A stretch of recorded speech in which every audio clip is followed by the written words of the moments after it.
Welcome to CrimePod Castle's Twisted Love series. Today we're diving into a case that's going to stay with you long after we're done. It's a story about young love and shattered dreams and the chilling consequences of unchecked obsession.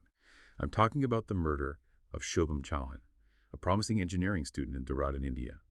In 2017, Shubham was found murdered, and the investigation quickly revealed a twisted love triangle that had spiraled out of control. What started as a seemingly innocent rivalry between two men vying for the affection of the same woman, Pooja Verma, descended into a maelstrom of jealousy, rage, and ultimately violence. We're going to explore the dark side of love and what happens when emotions turn deadly. Okay, so let's unpack this story from the beginning. We've got Shubham, a brilliant young man with a bright future ahead of him. Tell me a little about him. What was he like? Everything about Shubham points to a young man who was truly loved and admired by everyone who knew him. He was described as kind, intelligent, and passionate, especially about technology. He excelled in his studies, had a loving family, and was on the verge of landing his dream job. It's truly heart-wrenching to think that his life was cut short, just as he was about to embark on such a promising journey. It really is. And it makes you wonder, what led to such a senseless act of violence against someone like Shubham? Well, as you mentioned, the story revolves around a love triangle. Shubham was dating Pooja Verma, a fellow student, and by all accounts, they seemed happy together. However, there was another man in Pooja's life, Rajat Singh, who harbored deep-seated feelings for her. So, Rajat was in love with Pooja, but she chose Shubham instead. That's a classic recipe for heartache, but not necessarily for murder. What was it about Rajat that made him snap? That's what we'll be dissecting. What's particularly fascinating here is that Rajat and Pooja had a history. They were childhood friends. But somewhere along the way, Rajat's feelings for Pooja transformed into something darker, something possessive. He struggled to accept her rejection and couldn't bear to see her with someone else. So it sounds like unrequited love morphed into something more sinister, maybe even dangerous. Absolutely. Rajat's inability to cope with his feelings led him down a path of obsession and resentment. As Pooja and Shubham's relationship blossomed, Rajat's behavior became increasingly erratic. Okay, here's where it gets really interesting. What were some of the specific actions Rajat took? What were the warning signs that things were escalating? There were a number of red flags. He started confronting Pooja constantly, questioning her relationship with Shubham, and accusing her of betraying their friendship. He bombarded her with messages, some pleading, some angry, and some downright threatening. He began lurking around places where he knew they would be, always watching, always stewing in his own jealousy. Wow, that's disturbing. It sounds like he was slowly losing control, letting his obsession dictate his actions. Exactly. Rajat's behavior was a textbook case of escalating obsession. He couldn't accept Pooja's decision, and he was determined to regain control, even if it meant resorting to extreme measures. And those extreme measures sadly led to a tragic confrontation. Yes. On August 12, 2017, Shubham left his hostel to meet Pooja at a cafe. He had no idea that Rajat, consumed by rage and armed with a knife, was following him. I can already feel the tension building here. A young man completely unaware of the danger lurking in the shadows, walking into a trap set by someone who was supposed to be a friend. It's just heartbreaking. It truly is. And what makes it even more disturbing is that Rajat chose a secluded alley near the cafe for his final act of revenge. So he deliberately led Shubham into a secluded spot. This wasn't a random encounter, it was planned. It appears so. Witnesses in the area reported hearing a heated argument between Shubham and Rajat. Then everything went silent, except for the sounds of a struggle. This is where it gets really chilling. What happened in that alley? According to the witness testimonies and the police investigation, Rajat attacked Shubham, stabbing him multiple times in a fit of rage. Despite trying to defend himself, Shubham was overpowered. By the time bystanders rushed to help, it was too late. He was just left there to die. In that alley. That's just, I don't even have the words. It's just horrific. It's a truly horrific act of violence. A young life extinguished in a moment of uncontrolled rage and jealousy. And Rajat, what happened to him after the attack? Did he try to escape? Yes. After attacking Shubham, Rajat fled the scene, disappearing into the darkness. However, he left behind a trail of evidence that would ultimately lead to his capture. So the police were on his trail. They knew who they were looking for. Yes. Eyewitnesses were able to provide a description of the attacker, and it didn't take long for the police to connect the dots to Rajat. It sounds like the police were building a strong case against him. They were, and as they delved deeper into the investigation, they discovered even more incriminating evidence that pointed directly to Rajat. What kind of evidence are we talking about here? Well, for starters, the murder weapon, a knife, was found at the crime scene with Rajat's fingerprints on it. That's pretty damning evidence right there. It's hard to argue with that. Was there anything else? Oh, yes. There was more. Remember how we discussed Rajat's obsessive behavior and constant messages to Pooja? Well, the police accessed her phone and found a trove of messages that revealed not only his obsession, but also his escalating threats towards both Pooja and Shubham. That's chilling. It paints a very clear picture of Rajat's descent into madness. So what happened next? Did the police manage to catch him? Yes.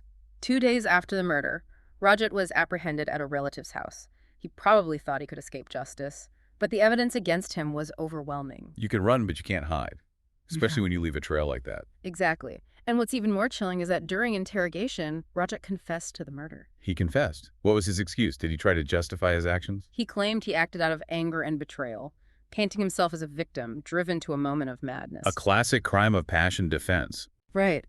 But no amount of emotional turmoil can excuse such a brutal and premeditated act. The police had a solid case, and it seemed like justice would be served for Shubham and his devastated family. This is all so tragic. A young man with so much potential, robbed of his future, and a family left to grieve a senseless loss. It truly is. But there's another side to this story, another victim who deserves our attention, Pooja, the woman at the center of this tragic love triangle. That's right, Pooja.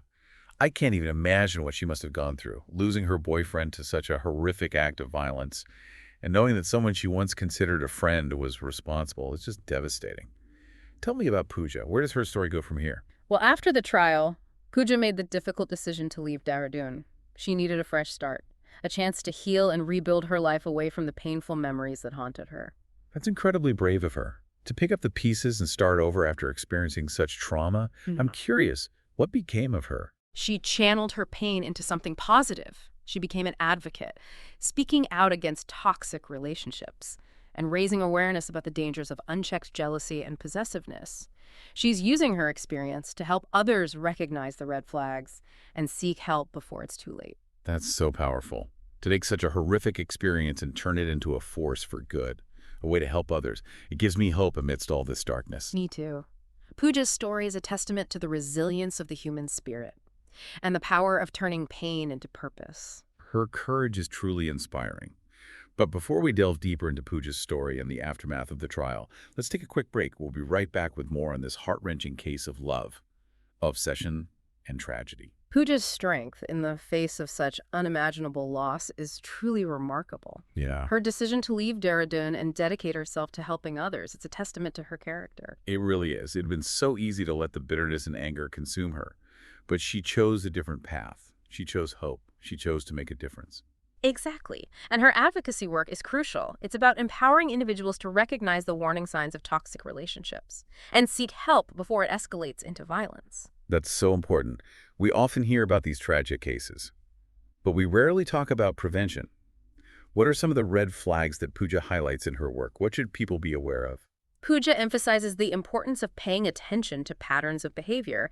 She talks about the subtle ways in which possessiveness can disguise itself as love, how jealousy can be mistaken for passion. So it's not always about grand gestures or obvious signs of abuse. Right. It can start with seemingly small things. Constant texting and checking in, trying to isolate you from friends and family, controlling your finances, or social media accounts. These can be early indicators of a controlling and potentially dangerous personality. That's really insightful. It's about recognizing those subtle forms of manipulation and control that can easily slip under the radar. Exactly. Pooja also stresses the importance of trusting your gut instinct. If something feels off, if you feel uncomfortable or unsafe in a relationship, it's crucial to listen to that inner voice and seek help. It's so easy to dismiss those feelings, to make excuses for the other person's behavior. But that can be a dangerous trap. Absolutely. And that's why it's crucial to have open and honest communication in any relationship. It's about expressing your needs and boundaries clearly and respecting those of your partner. And communication is key in any relationship, but especially when those red flags start to appear. It's about having those difficult conversations and being willing to walk away if the situation doesn't improve. Precisely. It's about recognizing that love should never come at the cost of your safety, your dignity, or your freedom. And if someone finds themselves in a situation like Pooja's, where a friend or someone they know is exhibiting these warning signs, what can they do? That's a tough one. It's delicate. because you don't want to overstep boundaries, but you also don't want to stand by and watch someone potentially get hurt. So what's the best approach? Huja suggests approaching the person with empathy and concern, expressing your observations without judgment.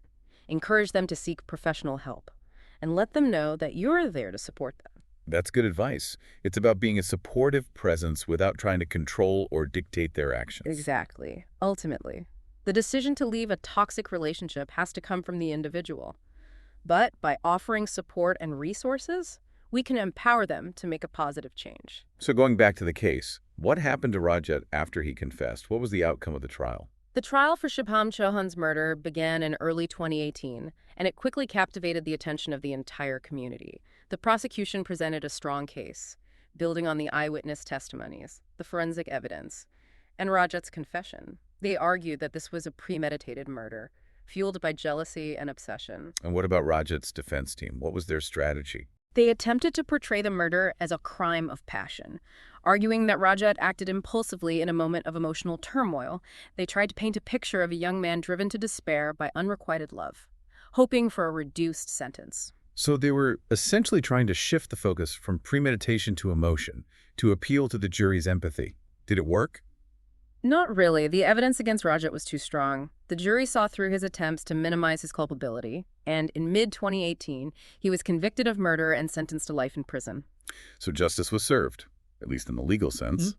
But the scars of this tragedy run deep. A young life was lost, families were shattered, and a community was left reeling from the senselessness of it all. It's a stark reminder that actions have consequences, and that even in the grip of powerful emotions like jealousy and rage, we are responsible for our choices. Rajat let his obsession consume him, and it led him down a path of destruction. And this brings us back to Pooja and the crucial work she's doing. It's about breaking the cycle of violence, about raising awareness, and empowering individuals to make healthier choices in their relationships. Her story is a powerful testament to the fact that even in the face of unimaginable tragedy, there is hope.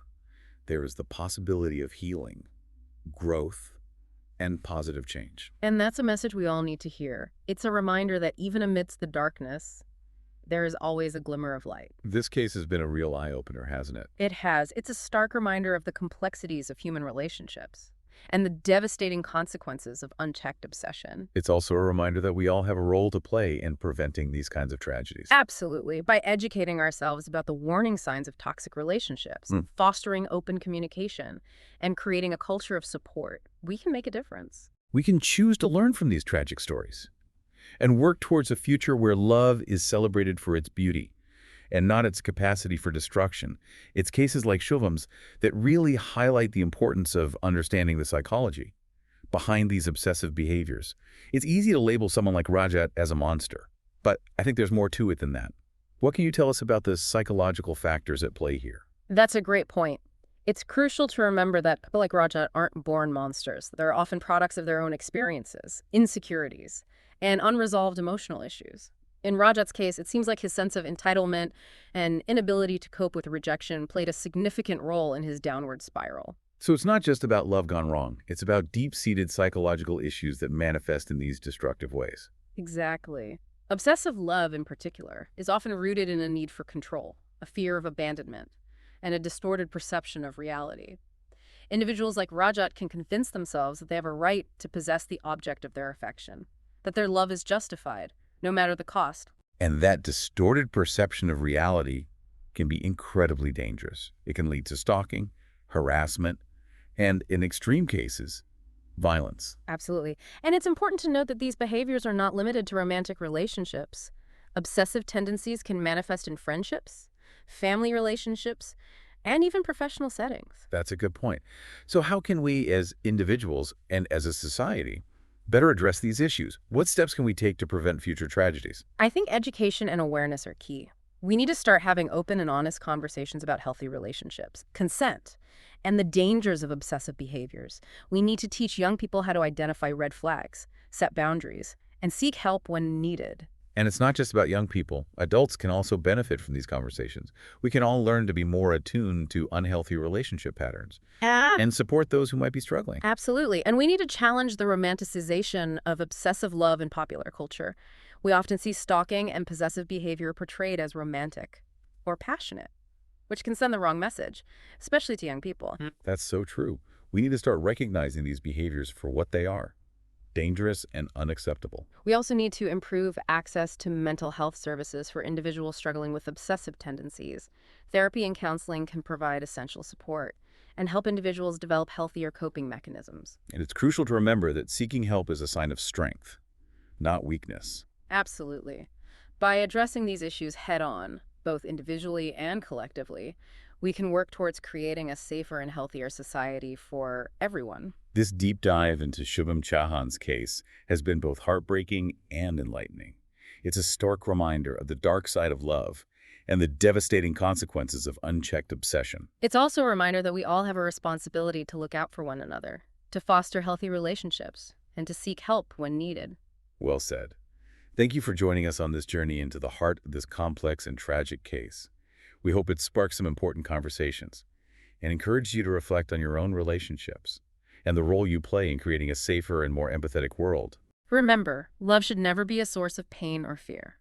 If you or someone you know is experiencing abuse or harassment, please reach out for help. There are resources available, and you don't have to go through this alone. And for more deep dives into the world of true crime, be sure to follow and subscribe to CrimePod Castle. We release new episodes every week, exploring the dark side of human nature and the stories that keep you up at night. And don't forget to check out our YouTube channel for exclusive content, behind-the-scenes insights, and more. We love connecting with our listeners and creating a community of true crime enthusiasts. Until next time, stay curious, stay safe. And as always, keep those critical thinking skills sharp.